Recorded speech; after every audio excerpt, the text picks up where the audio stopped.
Pogue Entertainment back again with another Outer Banks review. We're looking at episode 4 of season 3 and it is called The Diary. And I think my prediction is coming true. I said Big John, not John B, Big John. I said that he has joined the Alliance. He's turned heel, and I think this episode, I mean, I wouldn't say it completely paints him in a really bad guy light, but I think John B is finally, like, for the first time seeing that his dad might not be as innocent or as clean as possible. But we'll get to those scenes later on. But we do kick off, basically we left off episode 3 where John B's woke up and he's told Sarah about his dad, and Sarah's kind of thinking, fuck, this guy's going a wee bit doolally. But then as the episode kicks off, Big John returns and it's all good. So I thought this was pretty good, and like Sarah's like hugs Big John. John's like, welcome to the family, all this good stuff. But I did say at the end of the last episode that I wouldn't be surprised that if they didn't reunite these two until like the finale again, but turns out I was proved wrong in a matter of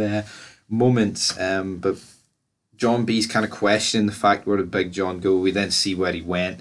He went to the camper, the RV. It's not really the RV, it's more like the wee hippie fan, isn't it? So to speak. But turns out John B left the window down and Denmark's diary has been destroyed by just water, the rain, which I thought was pretty funny. But then, as Sarah says that she's going to head off home and get some clothes, with John B and Big John basically deciding that the diary, the real diary, not the copy of the diary, is their next move. And it turns out John B's former history teacher's got it. I'm actually surprised though that John B was willing to let Sarah go off to her house. Like, I know they're kind of under the illusion that Rafe and Ward aren't like at the house, but especially Rafe. But yeah, again, that's pretty funny. But Big John, of course, he I wouldn't say he doesn't really trust Sarah completely. I mean, I don't blame him, right? I know John B's, right, obviously he didn't really trust Sarah at the beginning, but Big John's this is his like first interaction with Sarah in this entire show since it begun. He's hardly gonna, be alright. I mean, her dad did leave him to die, so I totally get that. So they show up at the teacher's house, but then they get into like a fucking tornado tag team match.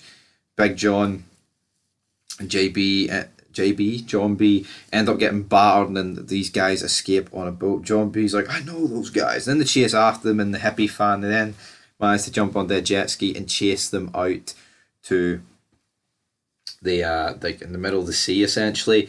And then basically the two guys, one of like the henchman says, well, the guy says to his henchman, he's like, kill the boy, we'll need Big John, essentially. And then, like, as they're approaching, Big John and John B have got their hands up, but then Big John whips out the pistol, whips out the Glock, and just drops these two guys, and you just see John B's face.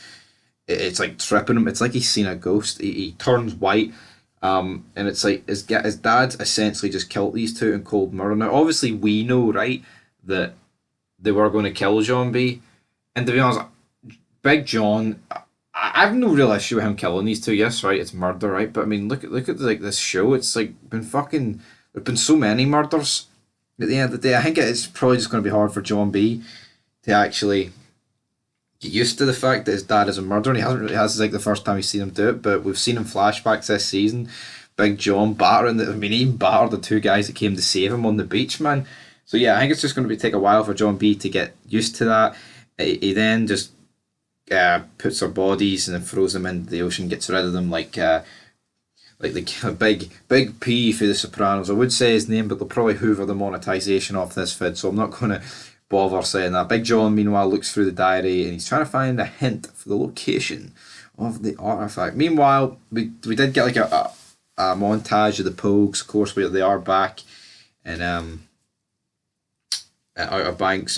Pope says to Cleo that you'll be coming with me. We'll be staying in my house, and they get separate bedrooms. He introduces Cleo to his family. His mum and dad are all right with it, I guess.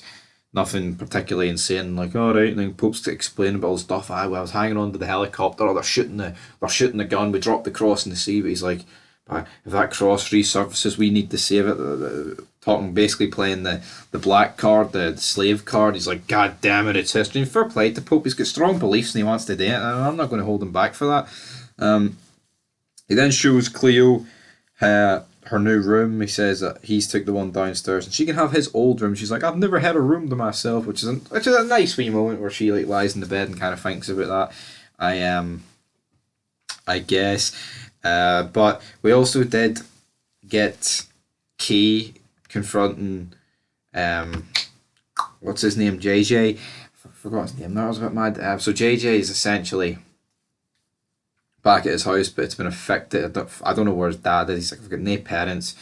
He's like, well, what about when Pope interrupted us on the boat? And she's like, trying to get closer, trying to get a wee bit intimate with JJ, but he's no buying it. He says, you're not a Pogue. You're not one of us. You came here in your new clothes. Look at me. I've got nothing. Why would you want me? And then she's like, well, what about the months that we've spent together? We lived in a cave on an island for a month, and I was like, which is a very, very valid point. I was thinking that while watching. I mean, you can maybe say it's because JJ he's trying to push her away. I wouldn't say he particularly wants to stay friends, or maybe he's keeping blind loyalty to Pope. But in the last couple of episodes, you've clearly seen that Pope's got close to Cleo. So who knows how this two are going to go. Rose is talking to Ward.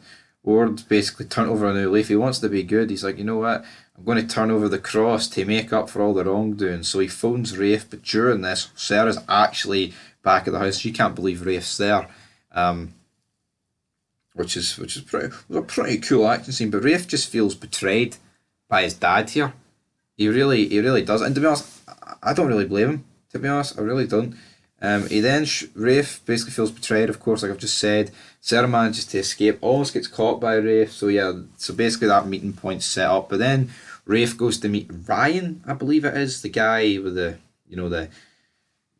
Post Malone sort of teeth vibe going on. He goes to meet him. He says, "Yeah, Ryan, you ratted me out, but I'm willing to let bygones be bygones, and that you can be the one that steals this heist, because this cross, because nobody will believe it if it's you. They'll never believe I'm connected." Which is fair enough. And then Ryan's like, well, what if I just take it and don't give it to you back? And he's like, then I'll hunt you down and fucking kill you. Yeah, I'm a big fan of Rafe, so I enjoyed this. Sarah rushes home, though, to let the Pogues know. But the episode kind of ends with John B confronting his dad, and his dad's like, they were going to kill you, John B. Big John. They were going to kill you. Big John. Rescued you, John B. Anyway, guys, that is it for this episode. It was kind of filler, but again, we did have a pretty decent action-packed start to the season. So you know what? I'm going to give you a 5. It was kind of just filler. It was. I'm going to give you a 5. There was nothing particularly awful, but there was nothing good either, in my opinion. So until next time, that's it for Pogue Entertainment. Like, comment, subscribe, and peace.